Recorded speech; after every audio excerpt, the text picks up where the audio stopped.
গল্পের মেলা। ঈশ্বরের আত্মা যিশুকে নিয়ে গেলেন এক মরুভূমিতে। 40 দিন আর 40 রাত তার কাছে খাবার কিছু ছিল না। তারপর যিশুর খুব খিদে পেল। যিশুকে ক্ষুধার্ত দেখে শয়তান তার পরীক্ষা নিতে এলো। সে একটি পাথর দেখিয়ে বলল, যদি তুমি ঈশ্বরের পুত্রই হও তবে এই পাথরকে রুটিতে পরিণত করো। যিশু শয়তানকে পবিত্র বাইবেল থেকে ঈশ্বরের বাক্য উল্লেখ করে উত্তর দিলেন, শুধু রুটির ওপরেই মানুষ জীবন ধারণ করে না, ঈশ্বরের বাণীর ওপরেও তাদের জীবন ধারণ নির্ভর করে। এরপর শয়তান যিশুকে নিয়ে গেল এক মন্দিরের চূড়ায়। তুমি যদি ঈশ্বরের পুত্র হও তো লাফিয়ে পড়ো এখান থেকে। লেখা আছে, ঈশ্বরের স্বর্গদূত তোমায় রক্ষা করবে। দ্বিতীয় প্রশ্নের উত্তরও যিশু বাইবেল থেকে ঈশ্বরের বাক্য ব্যবহার করে বললেন, তোমার প্রভু ঈশ্বরকে কোনো পরীক্ষা করবে না। শেষে শয়তান যিশুকে এক পর্বতে নিয়ে গিয়ে দেখালো পৃথিবীর সমস্ত ঐশ্বর্য ও সম্পদ। এসবই তোমার হতে পারে যদি তুমি আমার উপাসনা করো। দূর হয়ে যাও শয়তান, যিশু তাকে আদেশ দিলেন। আরেকবার তিনি ঈশ্বরের বাক্য উল্লেখ করলেন। লেখা আছে, শুধু তোমার প্রভু ঈশ্বরেরই আরাধনা আর সেবা করো। যেই যিশু একথা বললেন, শয়তান তাকে ছেড়ে চলে গেল। তখন স্বর্গ থেকে স্বর্গদূতেরা নেমে এসে তার সেবা করতে লাগলো। বারবার প্রলোভন দেখানো সত্ত্বেও যিশু একবারও পাপের পথে পা বাড়াননি, একবারও নয়।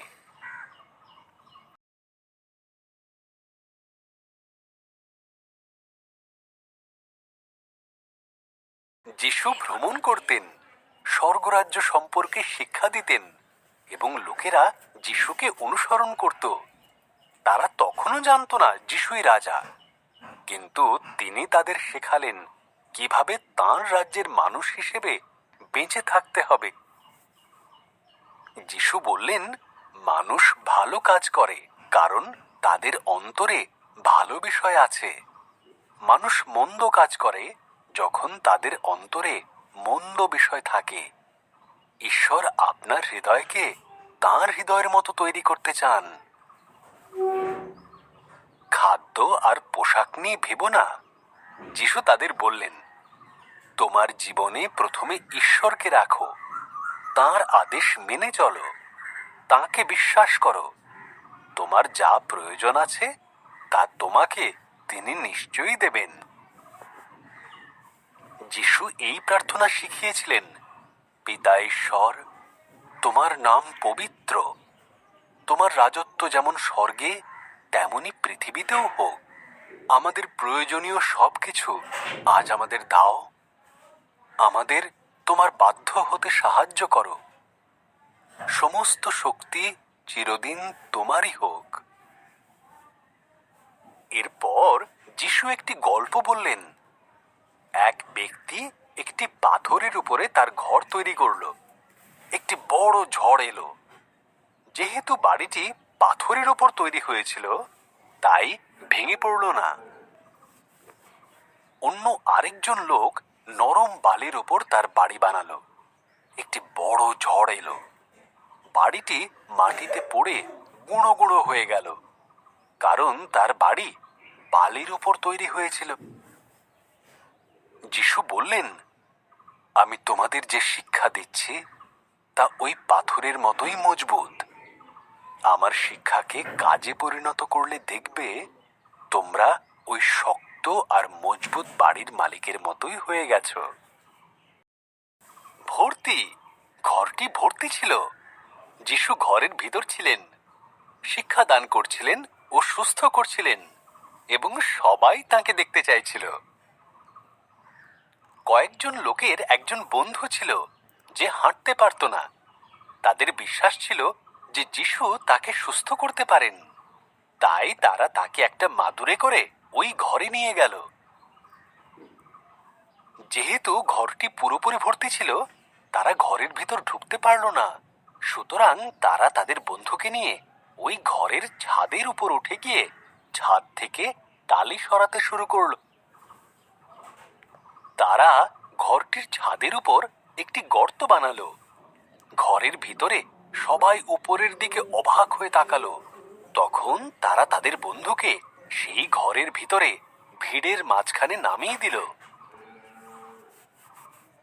তারা ভেবেছিল যে যিশু তাদের বন্ধুকে সুস্থ করবেন, কিন্তু যিশু তাকে বললেন, তোমার পাপ ক্ষমা করা হলো। ধর্মগুরুরা খুব অখুশি হলো। একমাত্র ঈশ্বরই পাপ ক্ষমা করতে পারেন। তারা তর্ক করতে লাগলো, কোনটা সহজ? যিশু প্রশ্ন করলেন, একজন মানুষের পাপ ক্ষমা করা নাকি তাকে হেঁটে যেতে দেওয়া? পাপ ক্ষমা করার জন্য ঈশ্বরের ক্ষমতা যে আমার আছে, তা তোমাদের দেখানোর জন্যই আমি তার পা দুটিকে সুস্থ করব। তোমার মাদুর নাও আর হেঁটে ঘরে যাও। যিশু সেই লোকটিকে বললেন, এবং সেই লোকটি তাই করলো। তার বন্ধুরা আনন্দ করতে লাগলো এবং প্রত্যেকে আনন্দ করলো। এখন সেই ঘরটি প্রশংসায় ভরে গেল। যিশু তাঁর শিষ্যদের সাথে গালিল সাগর পার হলেন। সেখানে তারা একটি মানুষের সন্ধান পেলেন যাকে দুষ্ট আত্মা ভর করেছিল, এবং সে একটা কবরস্থানে থাকত। সে সব সময় চিৎকার করত আর নিজেকে পাথর দিয়ে আঘাত করত। যিশু সেই দুষ্ট আত্মাকে চলে যেতে বললেন। দুষ্ট আত্মা চিৎকার করে বলল, আমাদের ক্ষতি করো না যিশু। লোকটি বলল, আমার নাম বাহিনী। আমার মধ্যে অনেকগুলো দুষ্ট আত্মা বাসা বেঁধে আছে। যিশু দুষ্ট আত্মাদের উদ্দেশ্যে বললেন, তোমাদের ওকে ছেড়ে যেতেই হবে। তোমাদের অন্য কোনো উপায় নেই। দুষ্ট আত্মারা এ কথা শুনে ভয় পেয়ে গেল। কাছেই শূকরের একটা বড় পাল ছিল। তারা বলল, তবে আমাদের শূকরগুলির মধ্যেই পাঠিয়ে দাও। যিশু তখন দুষ্ট আত্মাদের শূকরগুলির মধ্যে পাঠিয়ে দিলেন।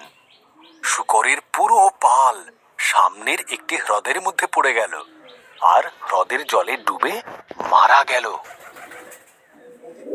শূকরের পালের যারা দেখাশোনা করত, তারা নগরে গিয়ে সব কথা জানালো। নগরের লোকেরা সেই কবরস্থানে এলো। তারা দেখল যিশু সেই লোকটিকে সুস্থ করে দিয়েছেন। ভয় পেয়ে গিয়ে নগরের লোকেরা যিশুকে সেখান থেকে চলে যেতে বলল। লোকটি যিশুর সাথে যেতে চাইল। যিশু বললেন, তুমি এখানেই থাকো, প্রত্যেককে জানিও আমি কি করেছি। লোকটি যিশুর কথা মতন কাজ করল আর সবাই অবাক হয়ে গেল।